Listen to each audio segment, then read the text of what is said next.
Saya sebetulnya pada posisi yang menyatakan saya siap mundur dan saya siap untuk menerima sanksi partai. Itu yang membuat saya, keluh lidah saya, tidak terpikir saya akan mengundurkan diri dan menolak perintah itu. Assalamualaikum. Saya Bang Dul. Saya belum lihat kayak orang bener aja lu pakaian. Kita mengikuti di mana tempat kita akan berkunjung. Begitu ya. Luar biasa lagi ada pertemuan dengan tokoh-tokoh seniman Betawi ya Bang Dul ya. Bukan ini lagi mikirin apa pajak tontonan diturunin. Oh, penting itu, penting. Segala sesuatu yang berkaitan dengan pajak yang memberatkan harus diturunkan. Harus diturunin. Izin boleh gabung Bang Dul. Ini, wow, Bang Dul. Saya kalau ketemu Bang Dul, jadi lupa nama aslinya Rano Karno.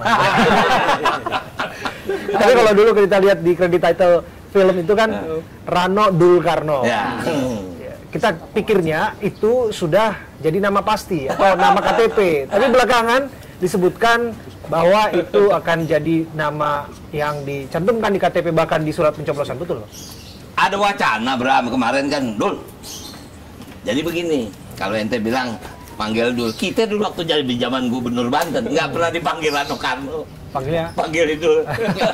Kagak dipanggil gubernur, kagak dipanggil Rano Karno. Dul. Pati kacau nih gitu. Kemarin teman-teman bilang, Bang, udah sekalian aja Bang. Rano Dul Karno. Sekalian ntar ke surat suara pakai. Wah, tunggu dulu, gua kata ntar gua mesti pakai apa nih? Pengadilan. Betul. Lagi kan. Ya insya Allah kan komeng aja nggak lama Bang, katanya juga. Ntar dulu gue tanya sama bini gue, ntar jangan-jangan dia lupa.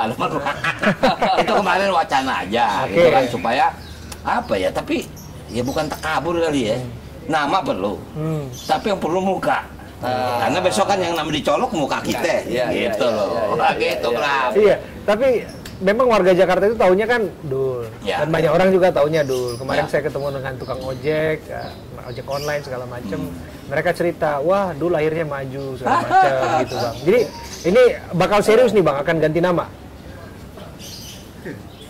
Harus. Ini kita tanya nih bapak-bapak ibu gini. Nah, ini makanya lagi diskusi. Ini tokoh-tokoh seniman Betawi yang semua ada di sini. Soalnya ada anak Tebet, anak Setiabudi, anak Tenabang, anak Condet, anak segala macam. Makanya. Anak Lenteng Agung. Lenteng Agung. Rupanya dia juga setuju nih kan. Amin. Iya. Oke. Jadi bapak-bapak sepakat nggak kira-kira? Atau sama ibu juga sepakat? Sepakat. Sepakat. Sepakat semua besok gua pengadilan. Eksklusif di tempat ini dibicarakan forumnya bersama. Burung aja sepakat. Oke. Rano dulu. Biasanya poksai Hongkong nggak begini nih. Biasanya nggak begini, kalau orang berisik malah jadi diem. Cuman dia kayaknya nggak jauh nih deh.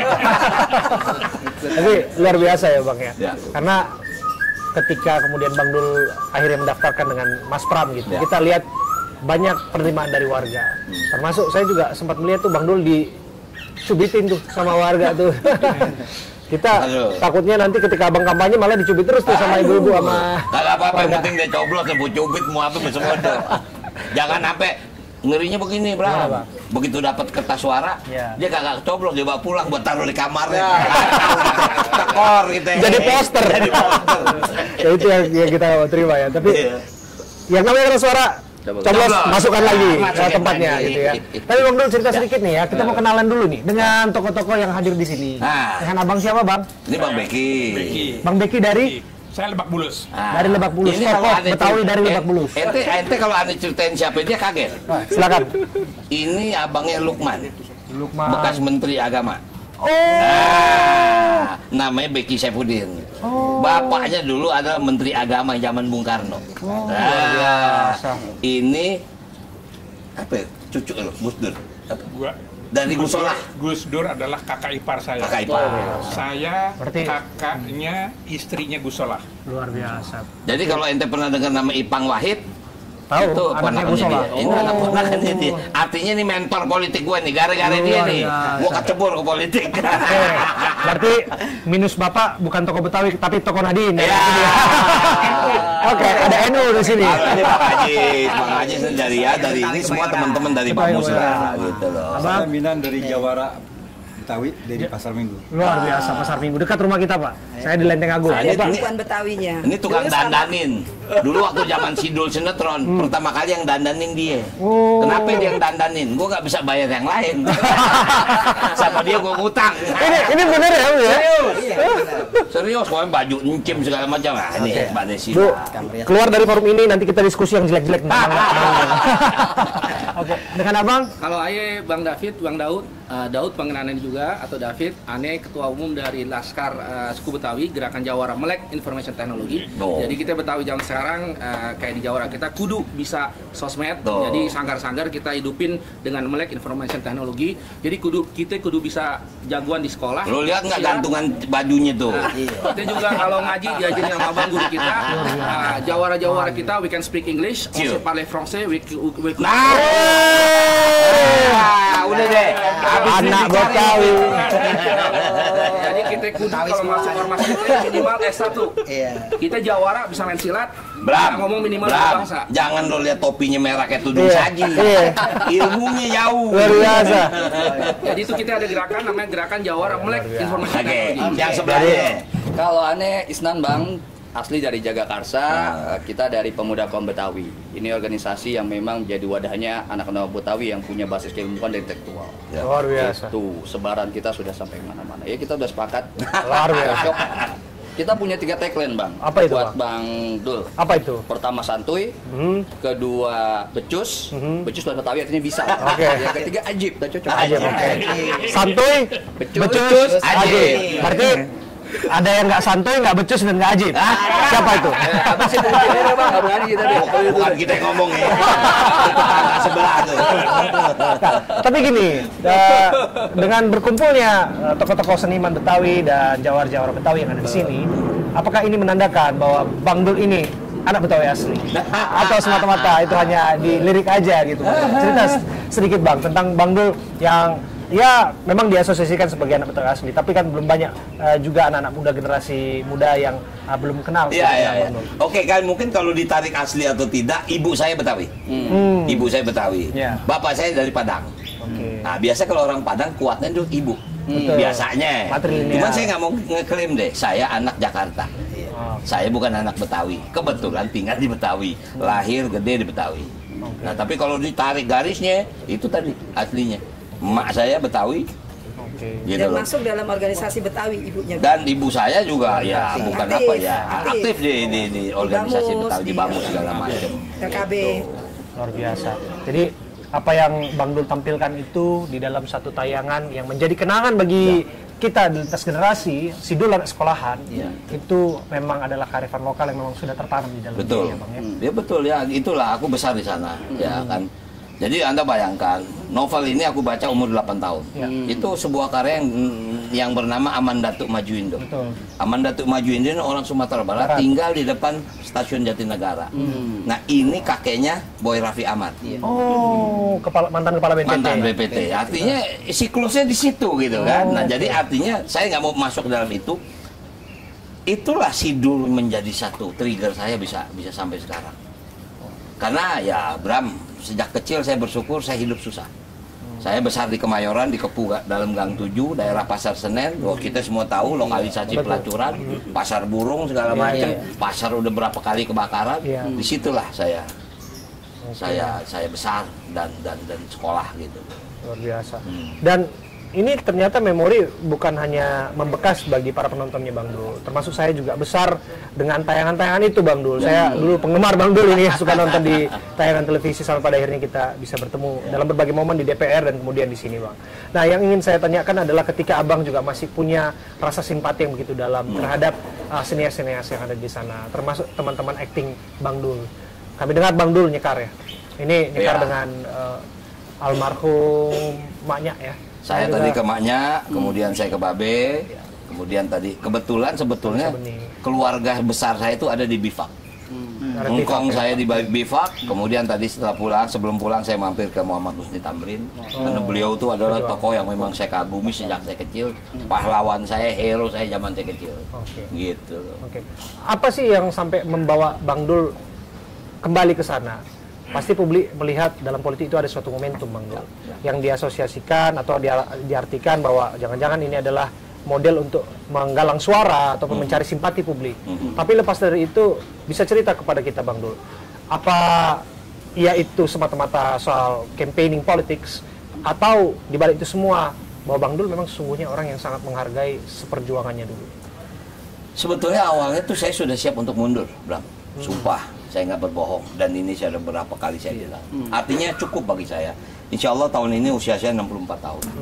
Kenapa saya nggak maju di Banten? Karena saya sangat realistis. Saya di Banten, kalau dikatakan pileg, saya nomor 3. Saya bukan nomor 2, saya bukan nomor 1. Itu bagian yang saya hitung. Dan juga waktu itu saya bilang sama DPP, udah Jakarta udah suruh orang deh. Saya nggak ini. Artinya sebetulnya hari Senin kemarin, saya ada kunjungan kerja ke Bali. Betul. Saya ajak istri, ajak anak, ajak cucu. Tiba-tiba malam, saya ditelepon Pak Sekjen. Tidak boleh meninggalkan Jakarta. Waduh, bingung saya kan. Nah, saya membahasnya apa yang terjadi. Wallah, Bram. Seminggu sebelum saya ditunjuk atau diminta oleh ibu, udah dengar lah saya. Udah dengar saya akan diminta menjadi wakil gubernur. Cuma saya belum pernah dikasih tahu, belum pernah ditanya bagaimana. Ini sampai saya gelisah sendiri kan. Sampai saya bilang, udah kalau gini gue pergi aja deh. Bahasanya kita ke Bali aja deh. Nah, tiba-tiba saya nggak boleh berangkat dan hari Senin saya dipanggil oleh ibu ketua umum. Saya sebetulnya pada posisi yang menyatakan saya siap mundur dan saya siap untuk menerima sanksi partai. Karena memang saya nggak bersedia. Apa yang membuat saya bersedia? Ini yang saya kaget. Saya jujur saya kaget. Tadi saya katakan pada sobat-sobat saya semua ini. Saya dipanggil oleh Ibu Mega mengatakan, ini saya bicara sebagai ketua umum, hak prerogatif saya dan tidak ada diskusi. Kamu saya tunjuk menjadi wakil gubernur mendampingi Pak Pramono Anung. Kaget saya. Pertama yang saya kaget bukan masalah wakil gubernurnya, Masalah apa? masalah Pramono Anungnya. Saya bilang, Bu, saya nggak ragu terhadap kemampuan dia, cuman saya bertanya, apa mau? Karena saya dalam prediksi, saya kenal Mas Pram udah lama, sejak beliau masih sempat jadi sekjen segala macam, anggota DPR berapa kali, dan sekarang di Seskap. Kalau secara administrasi mereka udah deh, Mas Pram udah paling tepat lah. Tapi pertanyaan saya apa beliau mau? Karena level beliau bukan di situ, gitu kan? Nah, ada satu bahasa yang membuat saya agak bukan terkejut, tapi terkesima. Di saat ibu bilang, no, sebentar lagi DKI akan ditinggal pergi. Maksudnya apa, Bu? Sudah nggak ada lagi I-nya, sudah nggak ada lagi ibu kota, yang jadi adalah DKJ. Daerah khusus. Setelah itu Jakarta mau jadi apa? Dan dia tunjuk saya, kamu orang Jakarta, kamu orang Betawi. Setelah Betawi ditinggal pergi, kamu mau bikin apa? Itu membuat saya, keluh lidah saya, tidak terpikir saya akan mengundurkan diri dan menolak perintah itu. Terngiang saya almarhum Babe Sabeni ngomong, sekali-kali gue mau jadi gubernur, sekali-kali lu ngapain kerja jauh-jauh ke laut, sampai ke belakang rame tuh, katanya Babe Benyamin nolak IKN, nggak ada urusan sama IKN. Belum ada dalam skrip waktu itu. Agak ada dalam skrip, dia bilang ngapain lu kerja jauh-jauh, orang dari daerah ke Jakarta, malah ngerusak Jakarta, lu sekarang mau pergi. Ini apa? Jadi apa hubungannya kan? Jadi romantisme saya tuh mengawang. Maka itu waktu itu ibu bilang, udah kamu temuin Mas Pram. Malam saya ke rumah Mas Pram. Saya ke rumah, pertama dia tanya sama saya, kamu siap mendampingi saya? Siap, Mas. Terima konsekuensinya kita maju? Terima, Mas. Ya udah bismillah. Ya udah bismillah, udah. Makanya tadi hari ini bengkak kaki saya. Bengkaknya kenapa, Bang? Jalan kaki dari GBK sampai HI. Jalan kaki ya Pak Ahi, itu untuk campaign ya Bang ya? Kita nggak campaign, tapi kan Mas Pram ini memang olahragawan, ya, dia goes kan. Ya. Kebetulan pagi saya ini kan SMA 6, jadi tadi SMA 6, 9, 11 bikin fun walk. Saya ngelepas. Itu udah janji sebelum jadi wacana jadi wakil gubernur kan. Wah, begitu jadi wakil gubernur makin semangat nih anak-anak. Dul, ini bukan 9, 11 sama 6 aja. Nih semua SMA se-Jakarta. Gua kata jangan bikin yang lain nggak kebagian. Tapi itu oke lah, katakan itu nggak janjian yang pada prakteknya itu kan rame pada rame. Tapi mengenai abang yang tadi abang bilang bahwa wah kaget ketika diminta maju tiba-tiba. Tapi saya kok nggak yakin sekaget itu karena rame dibicarakan abang tadinya mau maju sama Pak Anies kan. Nah, dan jadi, sampai pada akhirnya juga abang juga ketemu juga sama Pak Anies kan lagi jadi jalan begini. jalan. Ntar gue nyebut merek lagi. Nggak apa-apa silakan bang. Artinya begini, seminggu sebelum saya dipanggil ibu, isu-isu ya maaf saya kan ketua DPP. Betul. Setiap hari saya rapat ngurus pilkada se-Indonesia. Abang ketua DPP bidang? Saya bidang di kebudayaan. Kebudayaan, ya. BKN Kan, ya bang? Bukan, saya bukan BKN, saya sekretaris.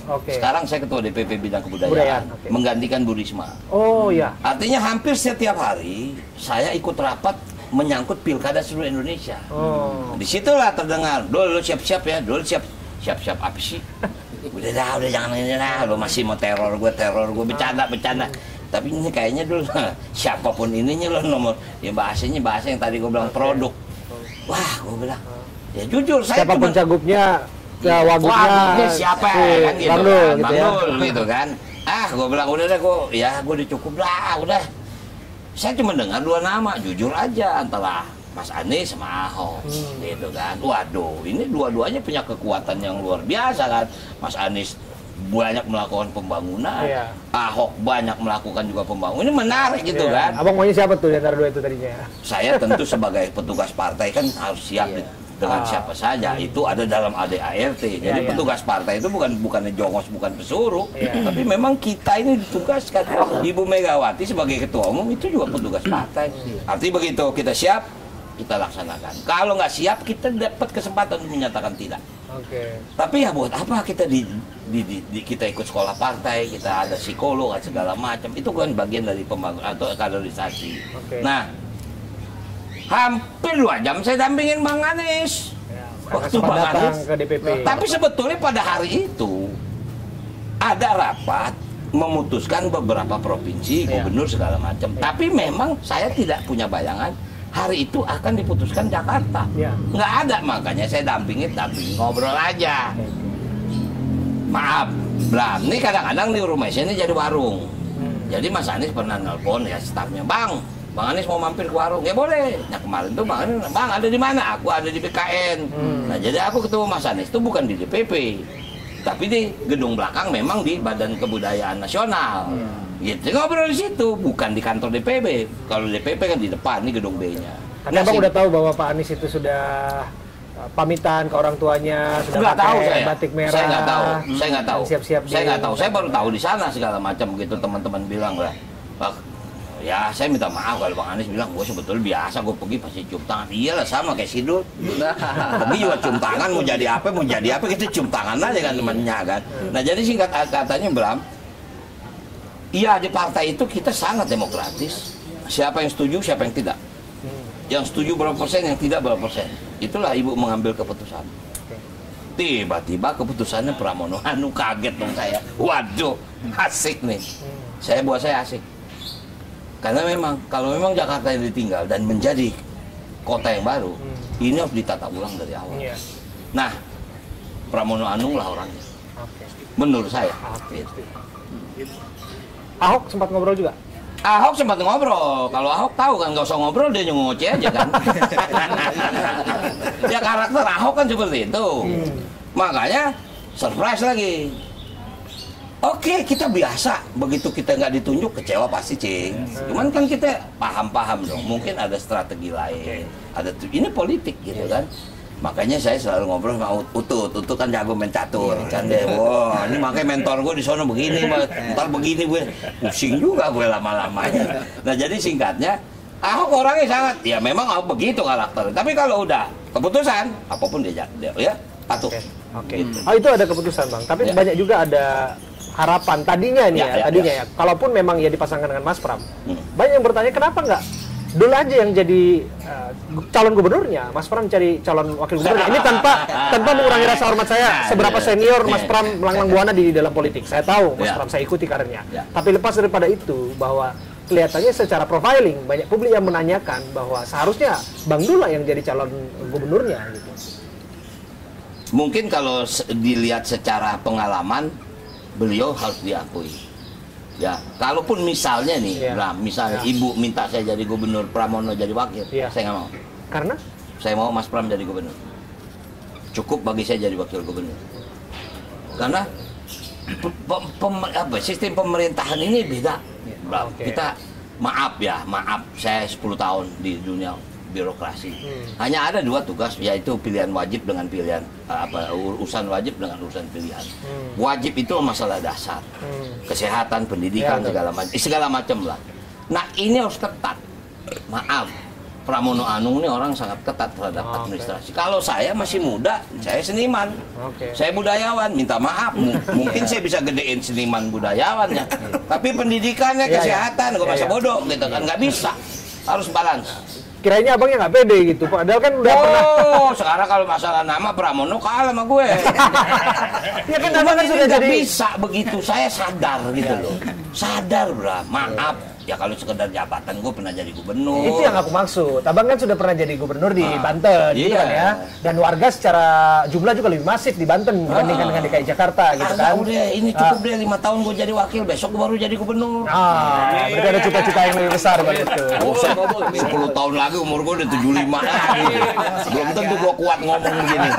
Ya, paling artinya aku sadar, aku nggak bertanya di saat ibu memberikan perintah. Kalau memang perintah, maaf, kita dididik untuk harus patuh kepada pemerintah. Walaupun kita masih bisa diskusi. Tapi ibu udah bilang, ini saya bicara sebagai ketua umum, hak prerogatif saya, tidak ada diskusi. Udah, mau ngomong apa? Pilihan cuman kalau mau atau kamu pergi. Dah, titik. Saya hanya tergelitik ketika mengingat apa yang disampaikan oleh Babe Sabeni dalam skripnya. Kan yang disebutkan, Dul, kira-kira doanya akan jadi gubernur, gitu kira-kira ya narasinya, kurang lebihnya. Bukan calon wakil gubernur gitu kira-kira. Tapi mengenai itu, Bang Dul, saya ajak ke sana. Itu benar-benar spontan, impromptu, atau barangkali gini, Bram, ada di dalam skripnya nggak sih waktu gini, itu? Bram, kamu bisa cari jejak digital. Ternyata Babe itu pernah ngomong dalam film Cyrano. Itu tahun 72. Oke. Zaman itu saya sama Ratmi B29, jadi saya diangkat sama Babe jadi tukang tahu goreng. Dia ngomong, nih bakal jadi calon gubernur Jakarta. Itu dari dulu dia udah ngomong. Memang orang mungkin lebih lewat sidul. Jadi maaf, Bram, inilah kolam renang sekarang ini saksi bisu tempat Babe duduk di tengah. Dulu ini tempat sampah. Nah, itu rumah gue ini di komplek. Cuman di kampung, bukan tanah komplek. Ini dia ngelamun. Sekali-kali gue mau lihat dulu, jangan jadi tukang layangan, jadi tukang buah, jadi tukang ini. Gue mau lo jadi gubernur. Itu berkali-kali dia bilang, sampai adegan di rumah di depan warung. Itu menjadi aneh. Maaf, ukuran gubernur waktu itu dia kan tidak ngomong tentang Jakarta. Betul. Dia mau Sidul jadi gubernur. Gue pernah jadi gubernur. Banten. Tercapai cita-cita itu. Tercapai cita-citanya. Kalau sebagai gubernur DKI, sabar. Ada waktunya. Dan ikuti prosesnya. Ikut proses. Luar biasa, Bang Dul. Dan Bang Dul, tentu proses ini juga nggak mudah ya, Bang. Karena kita melihat dalam upaya untuk mencapai cita-cita itu harus ada yang dikorbankan. Abang disebutkan juga mundur dari anggota DPR ya, Bang.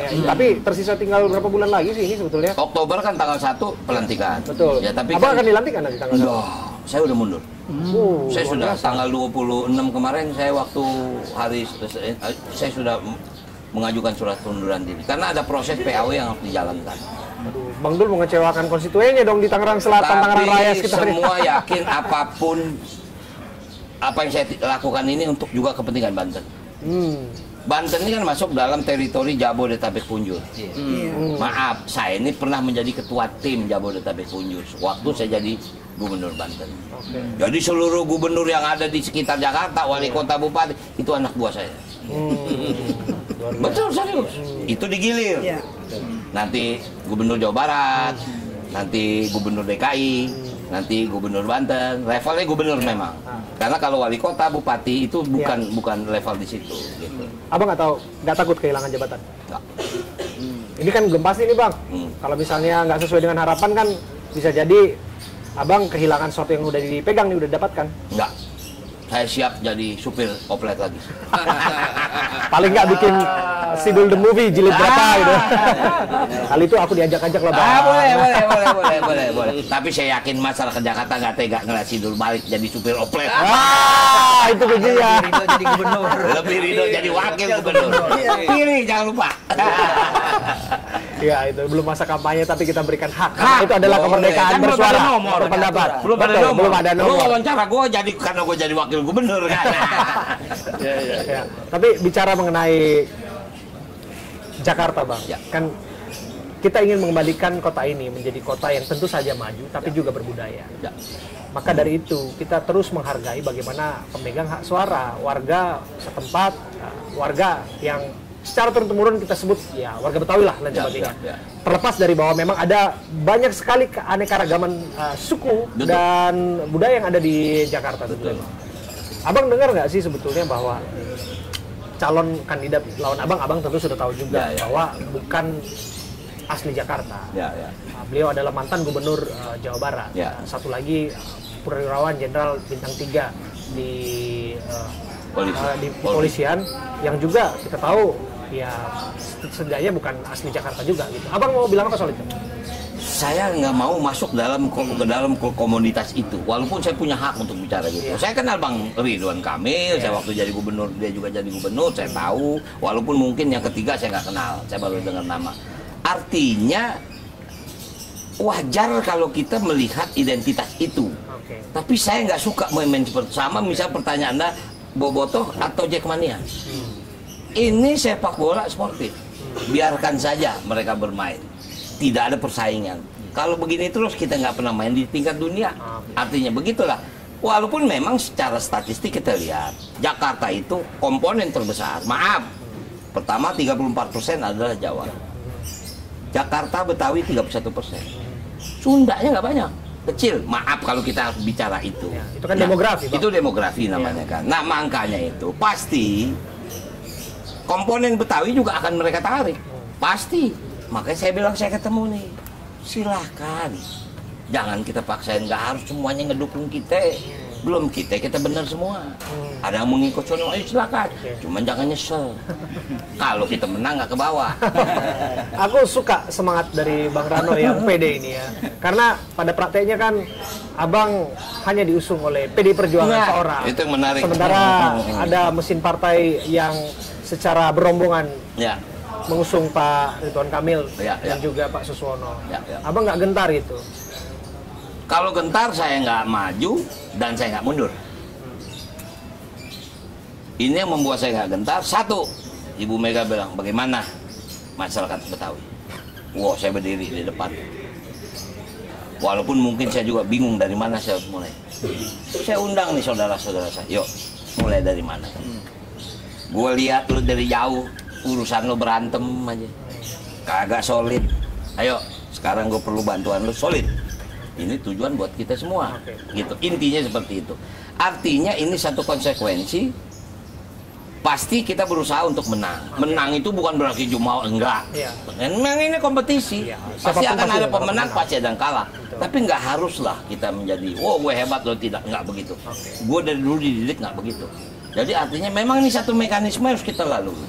Nah jadi artinya tentu saya siap untuk menang dan saya siap untuk kalah. Kalau mengukur kemampuan lawan, Bang, teknik Sun Tzu kan katanya ukur kemampuan dan kelemahan lawan. Dan dari situ kita bisa melakukan semacam siasat untuk memperoleh kemenangan. Betul. Antara Pak RK Suswono atau Dharma Pongrekun dan Kun Abioto, kira-kira lawan mana yang paling berat? Ya RK lah. Ya karena dia banyak mesin partainya ya. Iya, dia banyak mesin partainya, dia punya pengalaman. Orang tahu lah Kang Ridwan bagaimana. Tapi kalau teman saya yang satu lagi orang blank, nggak tahu. Oke. Yang saya dengar Abang ini malah mencoba untuk membujuk Anies Baswedan menjadi bagian dari pemenangan Pramono dan Mas Pram dan juga Bang Rano. Saya nggak menagih janji, tapi saya yakin Bang Anies tahu bagaimana saya memperjuangkan dia. Saya memperjuangkan dia. Memperjuangkan apa? Ya untuk dia ikut, untuk dia menjadi dipilih. Dipilih? Loh, sebagai... saya ini DPP. Saya punya hak untuk memberikan masukan kepada partai. Ya kan tadi saya bilang ada dua calon, Bang Anies, Ahok. Saya jujur bukan nggak suka sama Ahok, tapi saya lebih firm kalau memang itu cuma Anies. Kalau nggak 2 jam saya ngobrol sama dia, ngapain saya ngobrol? Saya tinggal aja. Artinya ini bukan karena depan media. Alhamdulillah tadi ketemu kita di GBK. Nah itu dia tuh, pertemuan itu apakah kebetulan saja atau jangan-jangan sudah ada teleponan di balik itu semua? Bukan kita desain. Gue ngerinya dia yang desain. Ya. Soalnya begini, waktu kita lagi jalan, kita mulai jalan dari GBK, jalan ke HI, lagi jalan, banyak orang tuh, Mas Pram bingung, wah rupanya begini itu, lo terkenal juga, udah Mas, kalau soal terkenal jangan tanya gue, orang Jakarta nggak kenal gue nggak punya TV, gue bilang. Udah lagi jalan-jalan, di sono di Pinisi katanya ada Bang Anies, wah yuk kita ke sono ketemuin yuk, kebetulan nih, doa minimal kalau ada dia kita foto kan lumayan ya, rezeki semesta itu namanya. Udah kita sampai sana nggak tuh Bang Anies sudah pergi. Udah kita balik lagi naik busway, balik ke GBK, menuju ke mobil kita tuh. Nggak tuh Bang Anies mungkin dia nunggu kita kali. Di ujung. Tuh ada Bang Anies mana? Yuk kita ke situ.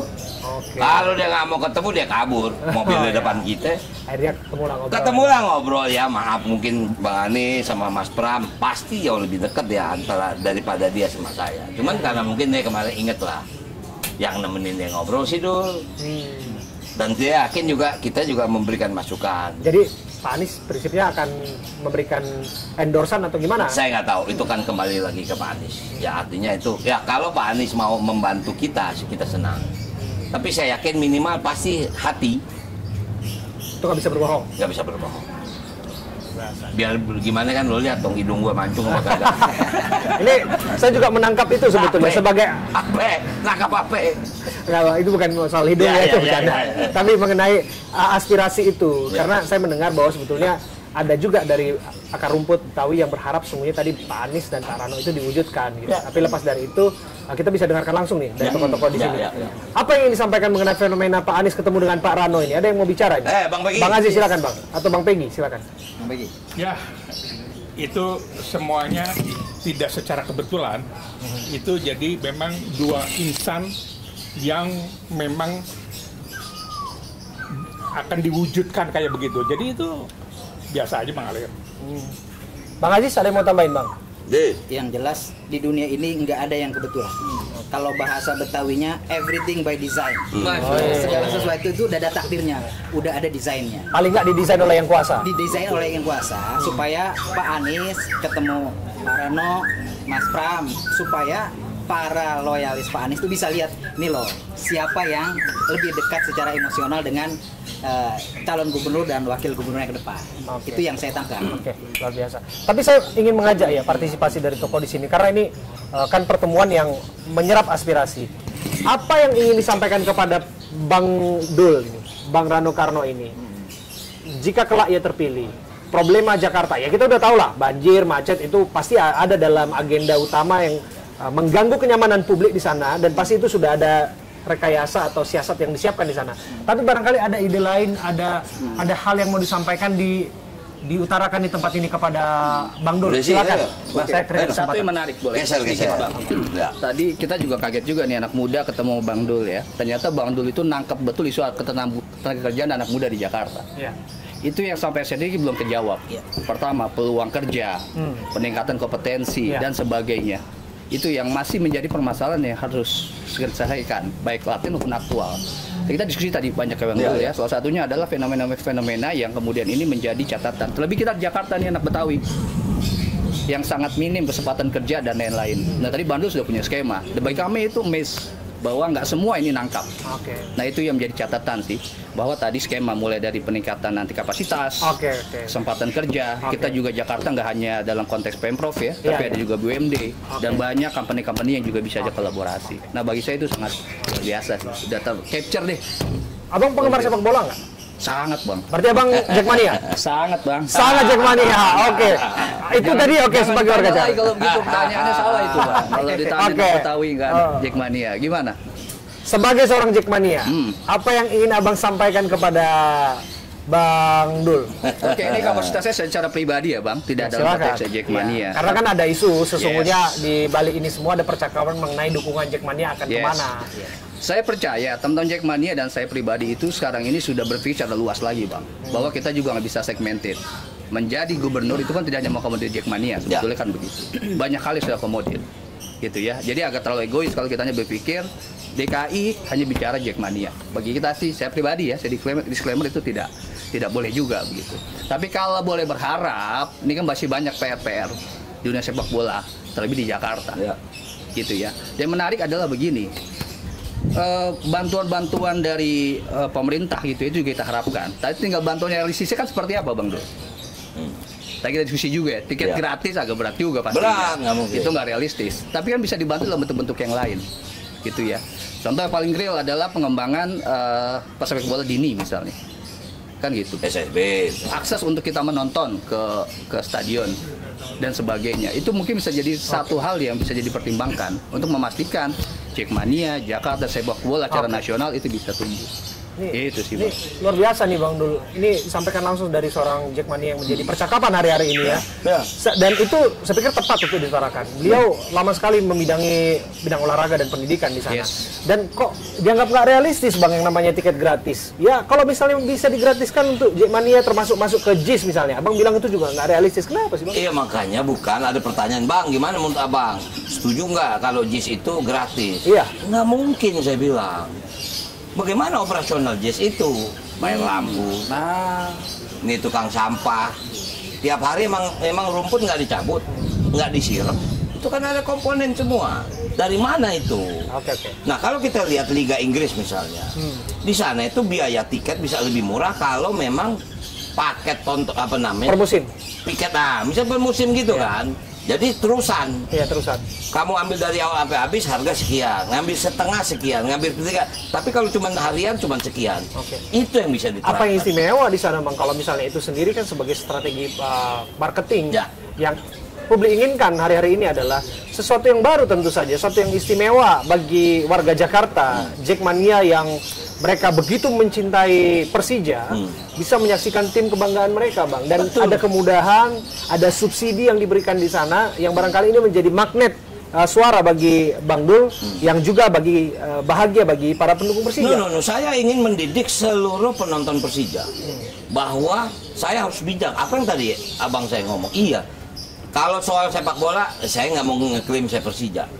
Tapi saya ini dari kecil memang udah main bola. Saya itu sempat main, bahkan saya ini pernah tim suratin DKI zaman saya kecil, umur 11 tahun. Saya pernah masuk di MBFA. Itu artinya memang ruh saya ini ruh olahraga. Saya waktu kecil itu malah mau jadi pemain bola daripada jadi bintang film. Singkat kata, kalau hobi bola itu jangan ditanya. Walaupun mungkin secara physically jarang saya datang ke stadion, tapi setiap hari saya nonton kalau di televisi. Singkatnya begini, ada komponen yang bisa barangkali meringankan biaya. Misalnya tadi, pajak tontonan bisa, harga sewa JIS bisa. Tapi kalau gratis, saya nggak mau janji. Nggak mungkin aja. Artinya akan ada kortingan yang serasional mungkin. Betul. Yang akan dipikir ulang oleh Bang Dul ya. Saya tahu bagaimana Bang Anies itu susah payah bangun JIS. Itu kan tanah BMW awalnya. Ya kan, untuk memindahkan masyarakat kita yang dari situ tidak mudah. Nah artinya sekarang sudah jadi. Tinggal emang sekarang yang terjadi adalah di transportasi yang saya lihat. Karena konsepnya memang kalau di luar itu kan semua subway, semua kereta, nggak ada pakai kendaraan pribadi. Semuanya ada yang naik kereta, ada yang naik bis. Nah sekarang itu mungkin bahasanya Bang Anies selesai itu tidak terlanjutkan, tinggal dilanjutkan sama wakil gubernur baru. Susah amat. Dan kita punya wewenang buat itu. Sekarang stadion udah jadi. Iya kan, masa kita mau kosongin? Cuman bagaimana caranya supaya penuh tapi punya kualitas? Jangan setiap tahun ganti rumput mulu, apa yang salah sih? Stadionnya bagus tapi rumputnya salah mulu, masih pakai rumput gajah ya salah. Nah jadi arti begitu, memang komponen stadion besar, Bang, sangat besar. Ya, Bang, itu satu persoalan ya, itu mengenai olahraga. Ada yang mau tanya lagi? Sebelum saya kasih pertanyaan pamungkas? Ini pertanyaan pamungkas Bang, ini mengenai macet Jakarta dan banjir. Kita harus bawa ke narasi itu Bang, karena itu persoalan yang hari-hari ini terjadi. Saya ingin Abang itu cerita kepada kita, bagaimana visi yang dikemukakan dalam Pilkada Jakarta ini, agar bisa dicerna oleh warga. Kaitannya dengan pengentasan masalah kemacetan dan juga kebanjiran. Ini problem yang ada di depan mata. Oke, lapangan pekerjaan dan sebagainya itu tentu juga harus dibereskan, ketersediaan perumahan dan sebagainya itu juga harus dibereskan. Tapi soal ini aja dulu Bang, ide besarnya itu apa? Karena kita udah dengar Pak Ahok pernah melakukan normalisasi sungai. Pak Anies datang dengan ide naturalisasi dan sebagainya. Ini yang coba kita jelaskan kepada publik. Apa yang akan dilakukan oleh populasi Jakarta ini unik, Bram. Siang hari dia 13 juta, malam hari dia 9 juta. Pendatang. 13 juta ini 4 juta adalah pendatang. Nah, inilah sebetul problem utama yang nggak bisa diprediksi. Pendatang. Karena itu dibikinlah busway, dibikin MRT, dibikin LRT segala macam, dibikinlah ini semua transportasi, ya kan. Nah kemudian inilah yang menjadi kendala utama. Kalau ukurnya begini, Lebaran Jakarta sepi, kok bisa? Yuk kita mikir gitu deh, gimana caranya nih supaya kita bisa ciptain gitu. Apa tiap minggu kita bikin Lebaran bahasanya? Berarti ada celah bisa menekan. Ini yang harus kita cari. Apa titik permasalahannya? Menarik bagi saya. Ini adalah salah satu yang harus kita pecahkan. Berarti kan memang, kan Bang Anies juga bilang, bikin perumahan yang nggak jauh dari kantor kerja supaya dia nggak datang. Ini kan Singapura membangun konsep itu. Saya baca tentang bagaimana Singapura membangun kota. Dulu Singapura sama kayak kita di Betawi semuanya rumah tapak. Rumah. Aneh masih ada saudara masih tinggal di Teluk Kurau. Itu masih rumahnya tapak. Tapi begitu semua dibikin ke atas. Nggak bisa lain. Harus begitu Jakarta. Nah ini tinggal kita lakukan satu, sosialisasi. Maaf, ini mungkin kita nih pada kecil pada tahu. Dulu di Jakarta. Ini belakang ini jangan jauh-jauh nih. Ini belakang rumah saya ini. Apalagi di Menteng masih ada. Itu antara rumah 1 dengan rumah 2 ada yang namanya beranhang. Ini ada tanah 1,5 meter, biasanya ini got untuk drainase. Juga kalau memang ada kebakaran lewatnya sini, jebol itu tembok supaya apa bisa. Ini kemarin Manggarai kebakaran, jalanan kecil, sumber air nggak ada, rumah rapet, tinggal kebantu bisa 1.000 rumah habis. Mau begini terus? Kita tanya sama warga, lo mau begini terus? Mau nih kita tinggal was-was terus tiap malam kalau obor jatuh apa listrik koslet? Kan nggak mungkin. Jadi satu saat harus ada pengorbanan. Nah pengorbanan ini prioritasnya bagi orang yang berkorban. Bukan kita udah minta, oke, bukan gusur, oke, lo pindah sementara, gue mau bangun. Ini jalanan gue gedein. Ini gue bangun ntar di tengah. Udah jadi, lu tinggal di sini. Prioritas utama adalah orang yang tinggal di situ yang memang harus kita korbani. Jangan kita terima orang yang jauh karena ada komponen-komponen lain. Maaf deh, sono nyewanya lebih mahal, nggak ada urusan. Ini prioritas utama.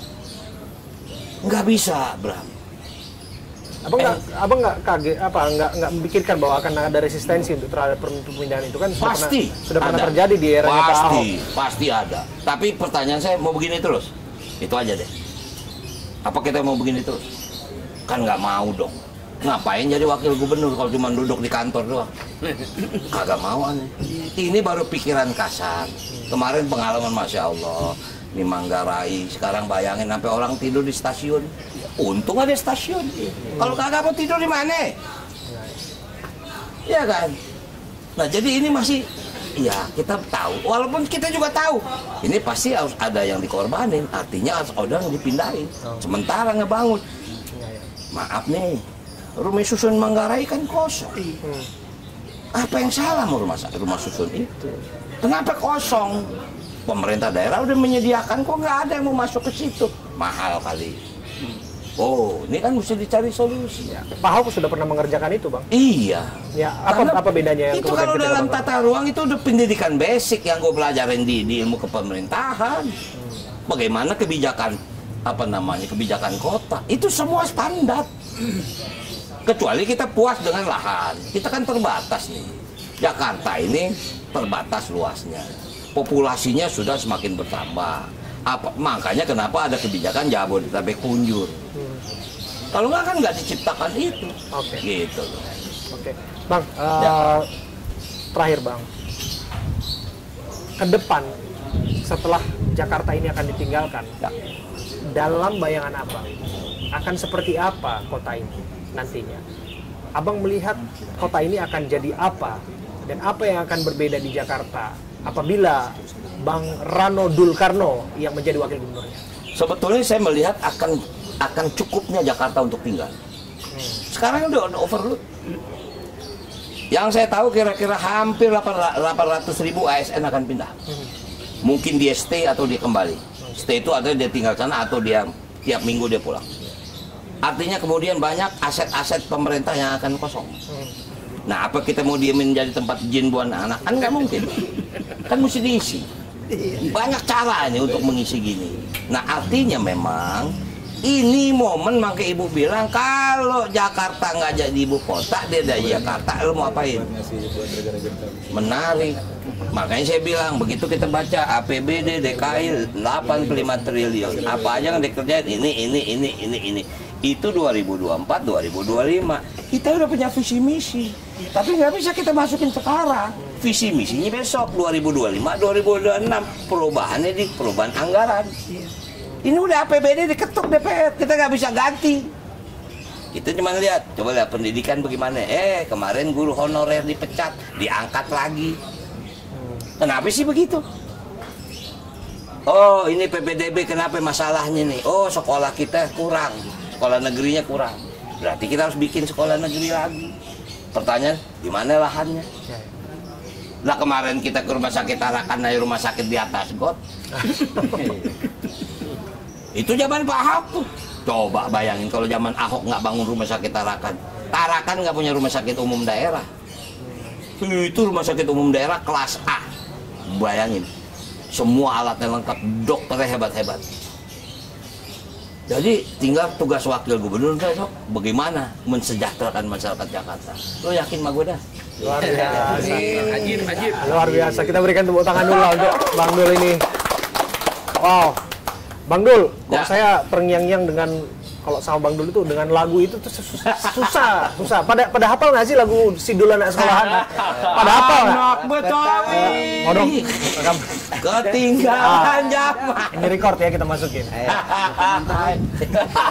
Dia jadi nyanyi deh. Nah ini kita mau sama-sama nyanyi lagu itu. Aduh sialan itu. Aduh sialan. Ya, 1, 2, 3 go.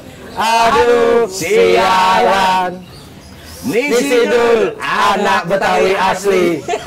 Kerjaannya sembahyang mengaji. Sembahyang mengaji, tapi jangan bikin dia sakit hati. Diberi sekali orang bisa mati. Luar biasa, thank you Bang Dul. Thank you Bang. Makasih. Luar biasa. Saya Abraham Silaban, terima kasih. Sampai jumpa.